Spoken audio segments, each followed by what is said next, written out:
being a jack of all trades and able to do the many different tasks that we do on the homestead. And one of the ways that we educate ourselves is through conventions. And today we're on our way to a local convention.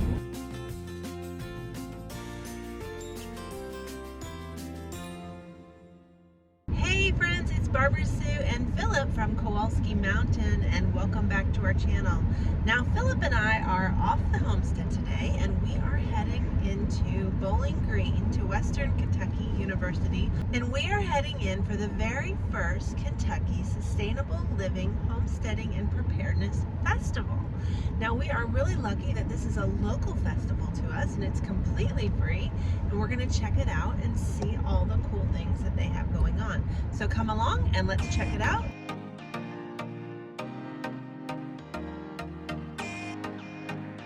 Welcome to Kentucky Sustainable Living, Homesteading, and Preparedness Festival. We're so excited that you're here. We're here, guys. We're doing this. My name is Shelley Randolph, and I'm with 2 Pros Homestead. This is... I'm Jason Sparks with Kentucky Sustainable Living. And... Jake Snyder with Dog Creek Farm. And we are the creators of this, I guess, along with a million other people that have helped us. Most of you all are in this audience. So we're so thankful for that. How many of you all live actually on a homestead? How many of you work by yourself, chainsaw, heavy equipment, anything like that, all the time? How many of you carry radios with you while you're working, so you can call for help? No one. How many of you carry medical on you while you do that? No excuse. All the things I just talked about are in here that I can carry every single day. And I carry this every day. You ever see me out anywhere, ask me, I will pull my tourniquet out of my pocket, I will pull this out of my pocket, or I'll have an ankle ring on. I taught a class a few months ago. A woman called me 2 weeks after the class. She goes, I had to use your stuff. I got to use your stuff. I went, you're crazy. Everybody okay? Oh, no. It was on my gut. But it worked. She stapled her goat up. Had a large laceration. She had the goat. It was one of her milk goats. They relied on that because she made things and sold the goat milk. So she stapled her goat up, took care of the wound and everything, and sent me pictures of it healing. She was so proud of herself, but she was scared to death of blood, scared to death when she came in class. Literally was shaking when we were actually going over the stapling part. She bought the stuff, went, and actually got to use it. And I know you go, it's a goat. To some people, that's very important to them. That's money in their pocket from what they take care of and they've invested in. But all of this can be transferable. So it's not just taking care of people. It's also taking care of the investment and time of what you're doing for your homestead. But also, all of this stuff can look intimidating. It's not. It's fairly easy. And every single one of my classes, when I show them stuff, they're like, well, that's not hard. And I know. It's not. None of this stuff is. It's just skill and knowledge and a little bit of practice. So being prepared is it's the mindset. All right, so our whole mindset should be, we want to be prepared medically. I want to do better. So first, you got to get the training. And don't just take any class. Study the instructor. You don't want to take class from me, you think, I'm not taking a class from him. I don't want to listen to his voice that long. Come to me, I'll tell you who to go take training from. Just get the training. That should be the first mindset. And then before you go out and buy all the equipment, take the training first, because a good instructor is going to tell you what equipment is good and what equipment is bad. I know you're going to sit there and say, here, this tourniquet's $30, but wait, I can get on Amazon and I've seen one that looks just like it for $10. Buy that $10 tourniquet. But I practice with it first. Dispose of that $10. It will break. It's a Chinese copy. It's absolutely nothing like what it is. There are counterfeits out there. Yes, they're sold, and it will not save you. I've watched them. I buy them purposely for class, and as we're doing tourniquet training, I'll hand it out randomly to somebody. And as we're practicing, because you don't do it on little mannequins, you're putting tourniquets on yourself and each other. When you walk out of my class, you're going to have some bruises on your arms and legs. It hurts. Put a tourniquet on. It hurts a lot. They're going to scream, they're going to yell, and normally they forget all about their injury. They're going, take it off, take it off, take it off, take it off. Because it hurts that bad. But, and I know you're going, well, wait a minute, we're trying to help them. Well, you are. Guess what? They're still going. Take it off, take it off, take it off, take it off, instead of laying there getting cold and becoming worm feed. Vet your instructors. Make sure they're good. Call them, talk to them, find out what you're going to get. You're going to spend that type of money, and it's not cheap. My classes aren't cheap, but you get what you pay for. And it is expensive because it's my time, knowledge, and experience and the investment I've made in the equipment that I bring, that I'm going to bring to you. But I promise you, when you walk out of one of my classes, you're going to have actionable information, and you're going to be confident in doing the skills, or I'll give your damn money back. And how many instructors are going to tell you that? Because you're going to walk out being able to do the skills you should, and we're not going to leave until you do. I won't go anywhere. I want to make sure if you tell me I'm just not comfortable doing this, I don't get it. All right, we're going to be here until you do. If that's the investment you want to make. So get the good quality training, then get the equipment. And then here's the other thing. Don't let it collect dust. Buy a tourniquet. Even buy one of the cheap tourniquets just to play with it, to do the mechanical actions, because it needs to be muscle memory. Because guess what's going to happen if you ever have to use that? Your adrenaline's going to be way up here. Your fine motor skills are going to be gone. Those of you who, I'm assuming you all been in combat, what's it like? And those rounds really start going and you're hearing that zing fly over going, that's what a bullet sounds like. Not like on TV, is it? No. But where does your adrenaline go? But do you think about it when you were doing it? No, it's muscle memory, right? Because you had all that training over and over and over and over, you just react and you don't think about it. It's afterwards you get that adrenaline jump and you start going, holy shit.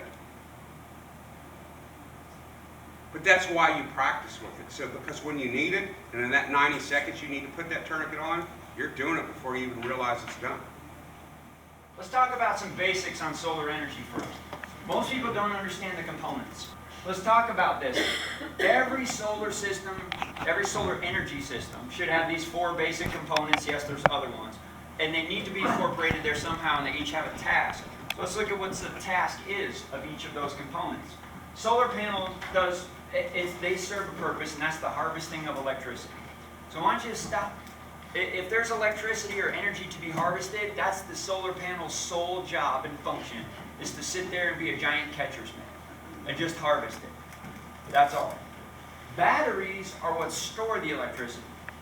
And then our charge controller regulates the flow of the electricity, and our inverter turns it from DC, which is direct current electricity, into AC electricity, which is the common household stuff that you like. If we look at this and think about this for a second, think of it for a moment. Let's substitute the word electricity for anything else. Let's substitute it for corn. Solar panel's job is to harvest corn, but all it does is pick it up. It can't hold on to it. It throws it off the corn stalk and drops it down to the ground. So you need to have a basket or something to put those pieces of corn in, don't you? So that's where our batteries become. Our batteries become the basket. They're storing the energy. All right, well then, how do you decide if you have a bunch of hungry children that can eat the corn and take it right out of that basket as quick as you can put it in there, will you have any corn in the basket? Will it create chaos? Yes. So since electricity creates heat, you have to have charge controllers. They're just something that basically is the traffic cop of the whole system. It says, okay, hold on, we have no room in the basket, don't let any electricity flow through here. There's room in the batteries now? Okay, bring it, and charge it a little bit more. And that's what the charge controller's job is. And the inverter's job is to just turn that corn into wonderful recipes that your house can use and cook. It turns it into cornmeal, corn flour, corn whatever. Your inverter's job is to convert that into a usable form of electricity for all the things we have. On a side note, if you understand anything about electricity, no, I'm not a Kool-Aid drinker about AC electricity, but all the things that we commonly buy that we like to use have regular AC equipped. They're meant to run off of AC. If the world would run off of DC, it would actually be a lot more efficient. That's why anybody, when you buy RVs, most of the good stuff that's in there is already DC. It is much more efficient. So the question is, in a moment's notice, how many kilowatts of energy could I be demanding? Even if it's only for 5 minutes, I need to know what that number is, the peak kilowatts that I'm going to achieve, and I need to make sure my system can handle that. So it's how much do we use at any given time, and how much do we use in a day? So let's go into the project we did first. This was my very first solar project. Until I did this, I had never messed with a solar panel. I wired in outlets here and there. I'd put in a front doorbell. I'd hang a light out at the pool. I'd do something like that. I never messed with a solar system. It was the very first one. And by the way, little detail we left out. We started building our house in 2019, and we really hit the nitty-gritty in the spring of 2020. When there was an abundance of cheap building products, and you could just walk in anywhere and they greet you with a hug and give it to you. If you haven't picked it up yet, I'm pretty sarcastic. 0 days since my last sarcasm incident. So when we look at our system, and we'll zoom in on it so you can see it here eventually, we had to come up with some creative ways to do it. Believe it or not, that's what turned out to be the blessing. If the world was operating as advertised, I would have done what everybody else who happened to, at the time, have more money than time to throw at my house. I would have done what everybody else does. Hi, Jake's Solar Company. Yeah, I need a quote for a solar. Hi, Bob's Solar Company. I need a quote for solar. Hi, Tim's Solar Company. I need a quote for solar. I got my 3 quotes. They're all about the same. This guy got back to me first. I'm going with him. This guy, they were all different. This guy was cheap as heck, so I'm throwing him in the trash. This guy was expensive as heck. I'm throwing him in the trash. I'm going with him. But that's what I would have done. Instead, we didn't. There was no one-stop shop for this. We had to find a way to piecemeal it and get it. So here's a question today. If you wanted to go buy solar panels, can you walk into Home Depot and buy them? So where do you get them? That was the question I found myself asking in the middle of the pandemic when you couldn't get anything. So I decided to call up a solar company like Bob Solar that does all these commercial installations of solar farms. And I said, I have no idea where to get solar panels, and I need some for my house. Where do I get solar panels? That was how ignorant I was when I called up Bob Solar Company. You know what he said? Hey, we have them all the time. All the major installers buy them by the truckload because that's the cheapest freight. And then a project uses X, and we have a warehouse where we store them. We will gladly sell you some solar panels. How many do you need? Because when they start a new project, all the panels have to match by date, manufacturer number, and everything else we covered under the warranty, so they're always stuck with these extra panels. So I bought them for a song. Solar panels right now are running about $1 a watt. So a 300-watt solar panel is going to cost you about $300. When I bought mine, I bought them for 10 cents a watt. Wow. Yep. Paid $34 for 345-watt solar panel. The caveat, I had to drive 45 minutes and load them in the truck and then drive them home. Okay. So when a lot of people ask how I did it, now the question is, did that end because of the pandemic? No. In fact, that actually got better.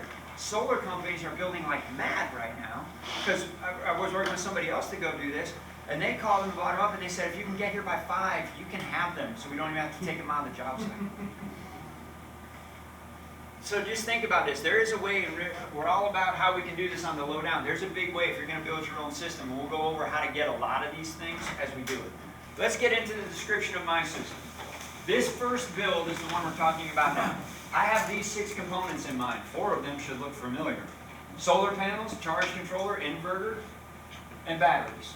What did I add in that you didn't see in the first one? I have wire from my solar panels to the battery shed and wire to connect it to my house. I'm going to go back a slide real quick. I'm going to zoom in. Let's see if you guys can see us. Hey, it will let me zoom in a little. All right, so here's our house. That is our battery shed. And then our solar field is over there. You'll see some pictures in a minute and we'll review. But all those solar panels are connected to each other by wire because that's how we transmit the electricity. Then that wire has to go somewhere. So we bring that wire into a shed that we set off the side. That shed contains my charge controller, all my batteries, and my inverter. So it makes all the pizzas outside. All right? I don't want to waste perfectly good heated and cooled square feet of my house or garage with a utility setup. Put that in a shed. Then we went underground with 2.5-inch conduit, underground, 2 lines that came over because I have a 200 amp service for down here, a 200 amp service for up here. And then I ran another sub panel off of that. So full 200 amp service breakers in there, 2 of them. So I ran 2 transmission lines underground from there into the house. And then they go to the panels. So that's what we mean when we see transmission lines. I just wanted you guys to have the visual on it.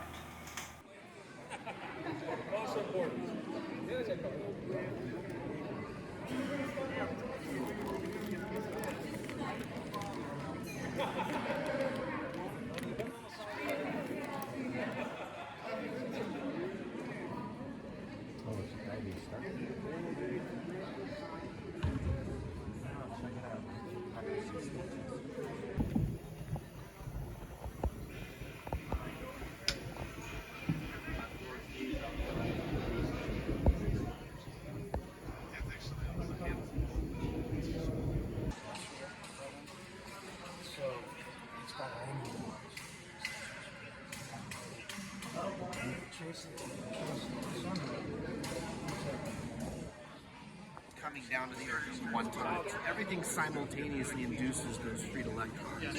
Those freed electrons vibrate at a very high frequency and it builds heat in the system. That's what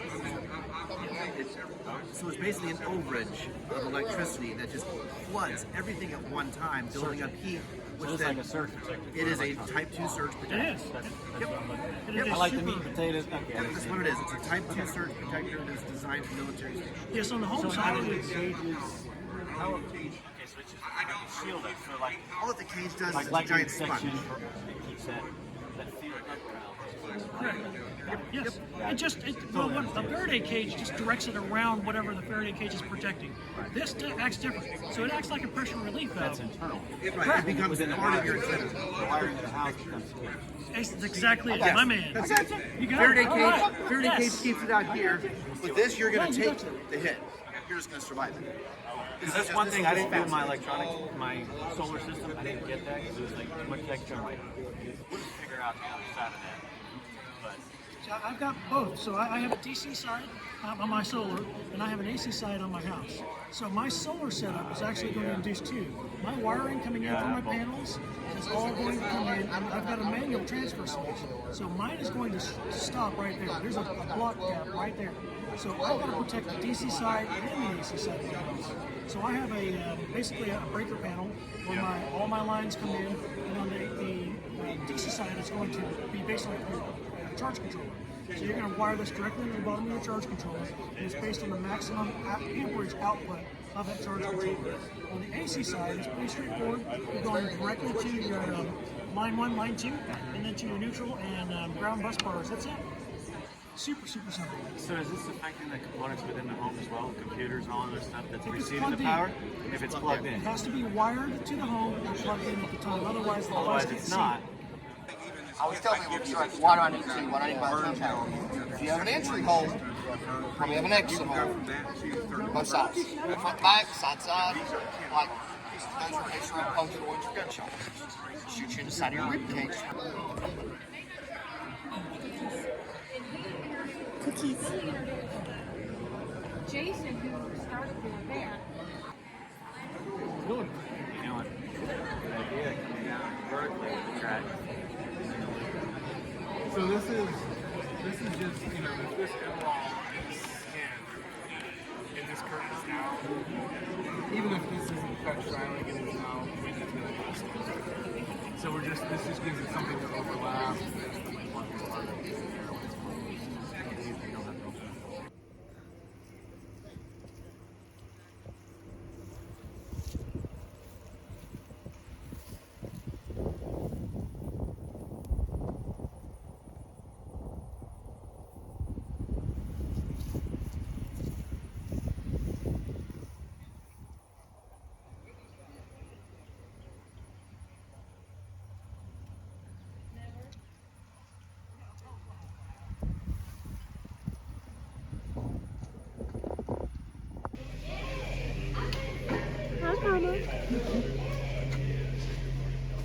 Like pulled on her too much.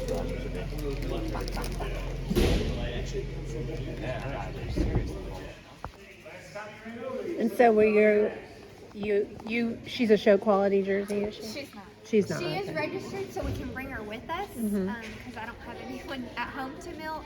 But yeah, she has papers, so she can come with us. With jerseys, it takes 5 generations. So since she was not initially registered, her 5th 5 generations from her. That one I'll be able to show. Okay. Even though she is full blood Jersey, that breed association is very particular. Randy and I completely learned how to process hogs from these guys. Everything that they're going to be giving you is practical knowledge. It's not the bougie stuff or whatever that people pay high dollar for. It's stuff to get meat in your freezer, and that's what we're all about, right? So I'm going to turn it over to them. Give them a hand. Thank you all for coming. We appreciate you all very much. All right, we're waiting on pigs. You can get into a decent set of knives from Amazon, which we all like Amazon, right? For about $135. Now, I haven't checked the price lately. I'm sure it went up a little bit. But the carbon content in those knives hold pretty good on an edge. When we go through a sheep at home, I've got to dress the knives probably once or twice because you're just making a lot of cuts.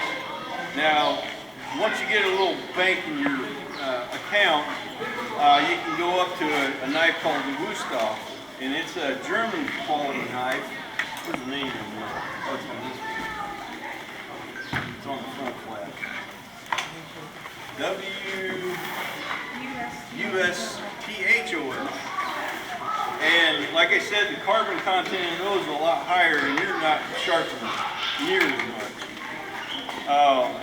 And then there's others. There's Dexter's from like Restaurant Supply. You know, there's knives out there. But those are some bigger names that a lot of butchers will use. It's tapered right to that bone, and that's right there. So what he's doing is following that down, and he'll come out at the top here, this angle, and you'll see it follow down. There's two ways to do this. I can do it either way. Right now, I'm not going to show you the more advanced way, but I can literally take a cleaver. See, it's cooling down and firming up now. I can take this thing and run my cleaver. Despite what you see in the movies, that's not how a cleaver works. We're batoning this sucker all the way through the middle of that spine. That's another way of doing it. Okay. That way we got less bone dust. That's a thing. So Darren's going to guide me. I'm going to first get through this first part of the hip. Sacrificial bone. Okay, am I about on the tail? Right there. Okay. I'm going to... Feel it? I'm on it. Use your bone saw to cut bone. Use your knife to cut meat. Let me see here. Once I get through that tail and I cut through this H bone, it should. It'll take off once that happens. Now somebody's going to say, well, why don't you use a sawzall? How we looking, Darren? Somebody's going to say, now if I'm... Okay. I may not have a choice at this point. Yeah, you got it. Now if I'm halfway decent... Okay, there we go. We'll see, but the last 10 times I've done this, I cut it right through the spinal cord. So we'll see if I can do that. You can peel the cord out each side of that spine. You're peeling. Tell them a little bit off. Yep. It's all right.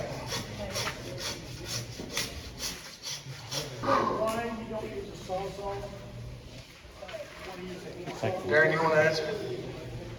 Well, it creates a lot of dust, and then there's not a tooth count in between a hacksaw blade for a sawzall and a rough cut saw blade. This is a 32. You're creating a lot of dust in there, and the way that's going, it's going faster than you can control it. It'll walk all over.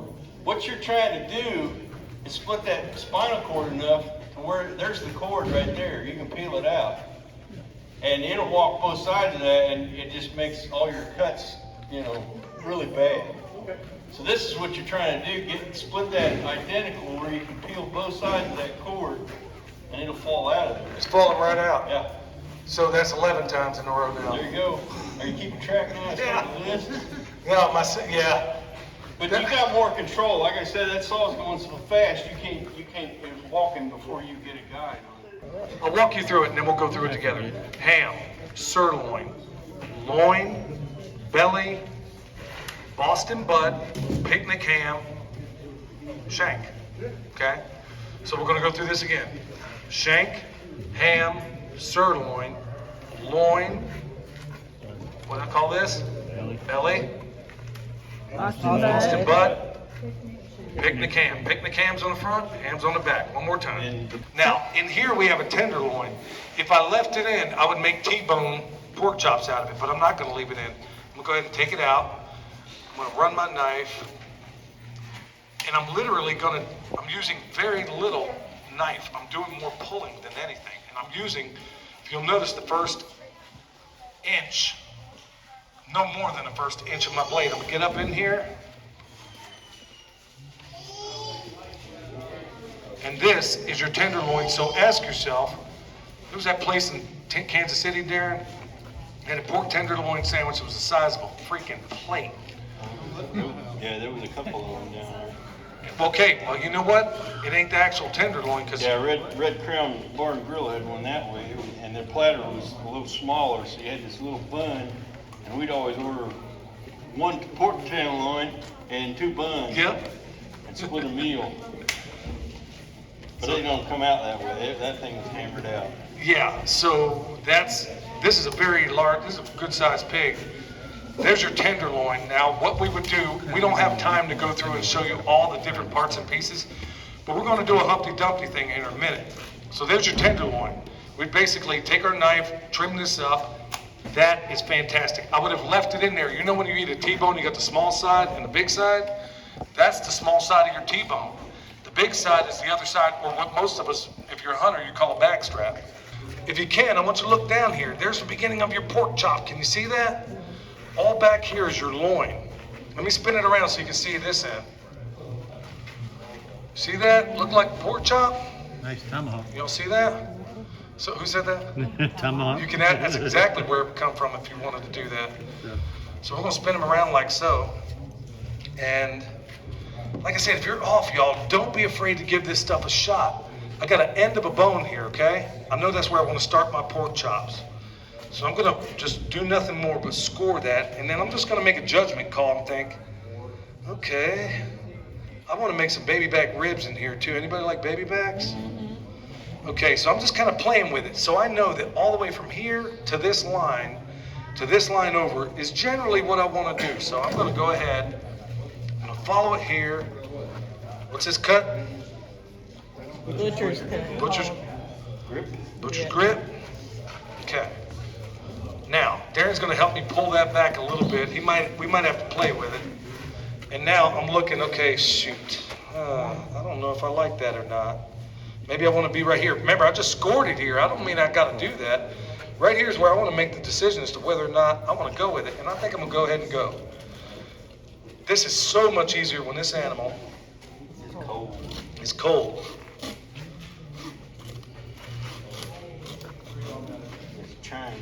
Yeah, he's... There. We in there? Yep. Coming along now. These are going to be some really big... Yep. Okay. Now, I'm going to go plumb to the table. Now. Okay, we're going to move these off to the side. Starting to look like meat. Well, friends, I hope you've enjoyed this Homesteading and Preparedness Festival. This was a 2-day event, and we only have time to go today, which is Saturday. But we really enjoyed it. They had some really great speakers. We learned a lot from some really amazing speakers.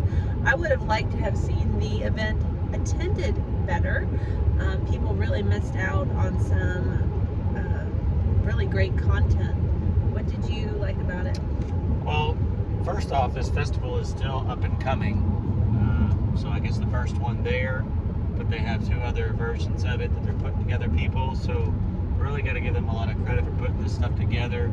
And they'll work out the bugs. But the 2 speakers that really stood out, one was about solar. Chris, you could tell he had a passion for what he does. He was so knowledgeable and brought so much to the table and gave food for thought for me. The other one was Billy and butchering class on the hog, and I thought, well, you know, I butchered a hog, might as well go ahead and sit around and see if I missed something. And always I got something to add to the class, but there's always multiple ways of doing things, but definitely informational, and really got to focus on what his purpose of this class was. But all in all, we had a really good time, and I also got a chance to meet up with people and make new friends and meet groups, and maybe pick up a few new followers. Yes, and I really enjoyed the class taught on homestead medicine. Do you remember his name? No. I don't remember his name either. I'll put it on the screen.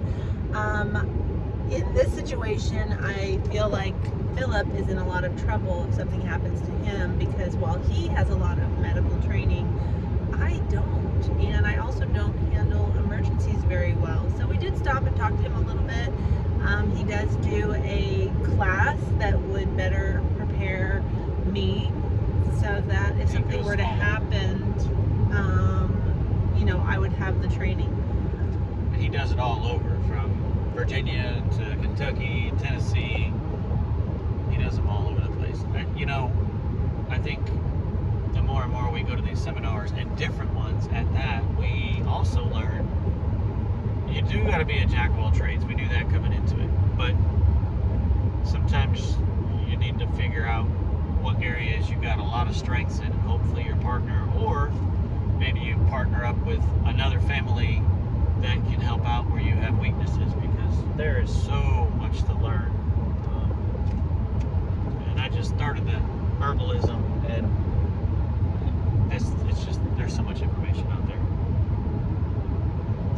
Well, friends, we hope you've enjoyed this little tidbit of this festival, and we will definitely look at going to another one, so we can't wait to see the ones that they have in the future. Want to thank, I know Jason and the gal from Old Crow Farm for getting that started, and I know a lot of people put their energy into it, so great job, and we can't wait to attend again. As always, we thank you for watching, and if you haven't hit that subscribe button yet, hit that button. We'd love to have you as part of the Kowalski Mountain family. We'll see you next time.